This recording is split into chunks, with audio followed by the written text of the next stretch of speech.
बिल्कुल, देखिए सेटअप हमारे लिए अच्छा बन रहा है क्योंकि कल जब मैं और वीरू बात कर रहे थे क्लोजिंग में, तो हाँ, ये लग रहा था कि शायद एफआईआईज़ ने बहुत अग्रेसिव सेलिंग की, जिस वजह से मार्केट टॉप से नीचे आया, हाँ। उतनी सेलिंग हुई नहीं।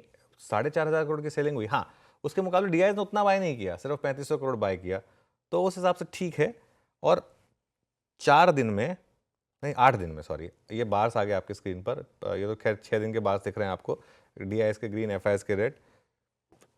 8 दिन में एफआईआईज़ ने सेल किया है 60,000 करोड़।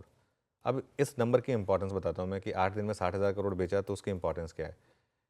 ये नंबर 5 दिन में 50,000 करोड़ था। 10,000 करोड़ की एवरेज चल रही थी और अब लास्ट के 3 दिन में 10,000, मतलब और एडिशनल 10,000 करोड़ ही बिका है। तो वो एवरेज कम हो रही है उसकी वजह से, और उसके सामने डीआईएस पूरा कॉम्पनसेट कर रहे हैं। तो इसका मतलब नेट इंस्टीट्यूशनल पैसा है मार्केट में और रिटेल का पैसा है मार्केट में। तो कोई दिक्कत नहीं। इतनी सेलिंग के बाद मार्केट कितना गिरा है टॉप से? कुछ हुँ, भी नहीं। हुँ। कुछ भी नहीं, ये कुछ करेक्शन ही नहीं है। ये तो लोगों ने करेक्शन देखी नहीं है, इसके लिए उनको डर लगता है। ये कुछ भी नहीं गिरा है मार्केट एक्चुअली। कल इंडेक्स फ्यूचर्स में भी सेलिंग हुई है, करीब करीब 3,500 करोड़ की सेलिंग, और स्टॉक फ्यूचर्स में भी सेलिंग हुई है करीब करीब 2,000 करोड़ की। और with in index futures, Nifty futures, bank Nifty futures, दोनों में सेलिंग हुई है। तो ये तो एक क्लासिकल साइन है मार्केट के लिए कि आज मार्केट ऊपर आएगा। निफ्टी, बैंक निफ्टी के दोनों की ट्रेंड देखिए आप। सिर्फ एक दिन को छोड़ दें, अदरवाइज तो थ्रू आउट सेलिंग रही है वहाँ पर।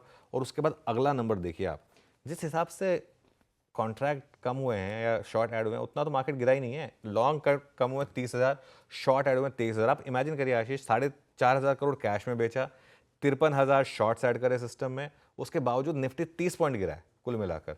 तो ये भी आपको बता रहा है कि इवन वो जो एफ की सेलिंग है, उसकी वजह से जो मार्केट के ऊपर इम्पैक्ट पड़ता है, वो भी धीरे धीरे कम हो रहा है। जब भी एफ एकदम से सेलिंग करते हैं ना, तो पहले 2-3 दिन बड़ा इंपैक्ट आता है, उसके बाद वो इंपैक्ट धीरे धीरे कम होने लगता है। अब ये देखिए लॉन्ग शॉट देखिए आप, आपकी स्क्रीन पर वो ग्राफ आया था टेबल फॉर्मेट में, देखिए 1,28,000 शॉर्ट्स हो गए हैं अब सिस्टम में। कहाँ हम 3,80,000 लॉन्ग कॉन्ट्रैक्ट पर थे, टेबल फॉर्मेट आएगी, और अब हम 1,28,000 शॉर्ट पर हैं। 38% लॉन्ग रह गए, 62% शॉर्ट हैं। 10 जून के बाद सबसे ज़्यादा नेट शॉर्ट इस समय सिस्टम में है।